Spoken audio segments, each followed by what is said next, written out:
যে পূজা নামে গার্লফ্রেন্ডটা ছিল ওইটা অন্য কারোর সাথে বিয়ে করে নিল। তবে ওর আবার গার্লফ্রেন্ড ছিল নাকি বাবা? আরে ওই তো পূজা নামে একটা গার্লফ্রেন্ড ছিল। কি করবি ভাই? ওই যে ওই পূজা।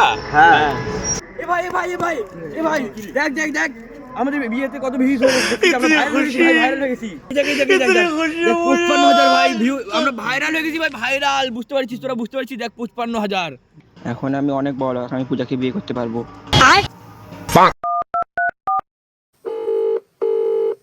হ্যালো পূজা, তুমি তোমার টাকলা বরকে ডিভোর্স দিয়ে দাও, আমি ভাইরাল হয়ে গেছি, আমি যাচ্ছি। ইয়েস, আমরা এখন ভাইরাল হয়ে গেছি। আমি এখন আম্বানিকে ফোন করব বেটিকে বিয়ে করার জন্য। হ্যালো। সবাই তো যে যার মতো চলে গেল, আমিও যাই ল্যাম্বরগিনি শোরুমে ফোন করে ল্যাম্বরগিনিটা বুক করে নেই। अरे खतरनाक लोग हैं। কেবল 55,000 ভিউ, তাতেই এত কিছু?